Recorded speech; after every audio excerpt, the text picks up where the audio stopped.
Today is International Day for the Abolition of Slavery. The International Labour Organization, ILO, says more than 40 million people worldwide are victims of modern slavery.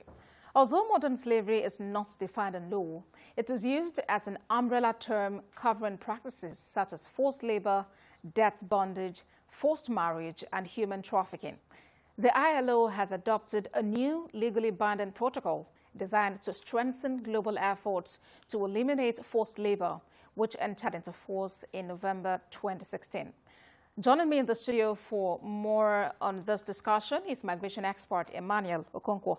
Thank you for joining us on TVC News at 7. Thank you for having me. Well, one would think that slavery should be gone with the 19th century, but here we are, over 40 million people are in modern slavery. Absolutely. So we always talk about the abolition of slavery, but the reality is that what we have is the evolution of slavery. So you may not have the transatlantic slavery, but then slavery has morphed. It has evolved into modern forms, human trafficking, child labor, sexual exploitation, just all around us.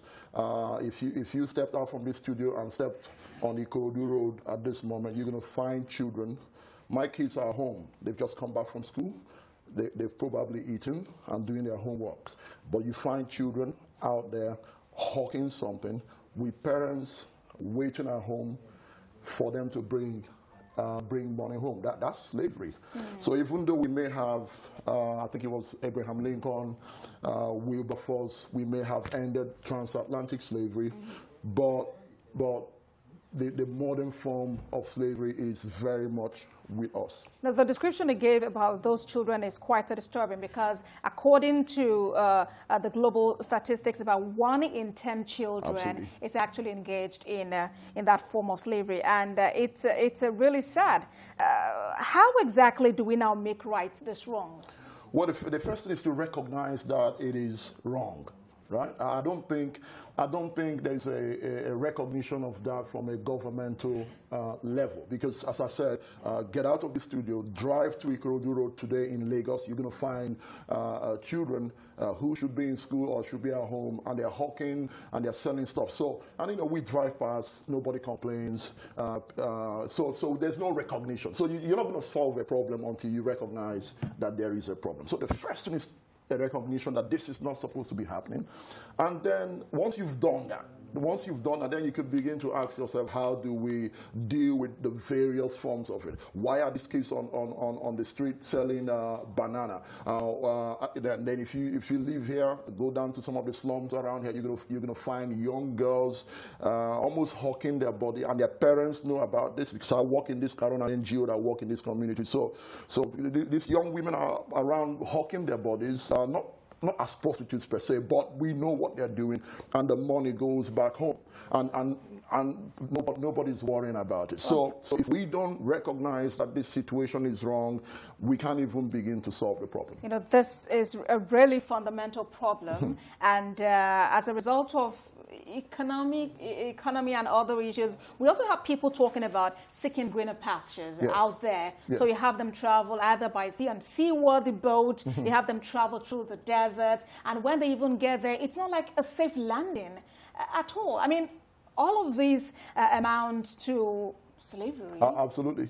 And then when you have the kind of political crisis you have in the north, where people are being rendered homeless, you see, when people are rendered homeless, then you create a big boom and a big market for human trafficking. So the problem is hydra-headed, and you need a strong social political will to tackle it. Until you get that, you can't begin to solve the problem. Well, let's talk about the solutions. The 50 for Freedom strategy of the ILO is to ensure that the countries come together, they ratify that charter, they come together to work that slavery is ended across the globe.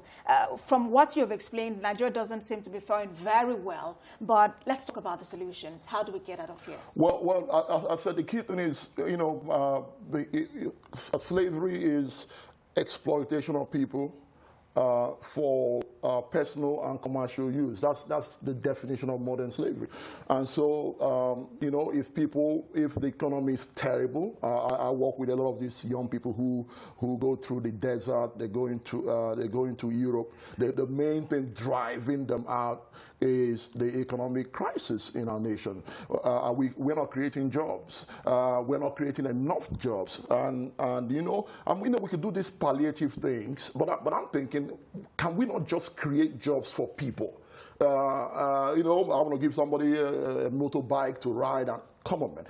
Can we just have a holistic economic program that can solve the unemployment? If we can get the unemployment rate down, you will automatically, it won't disappear.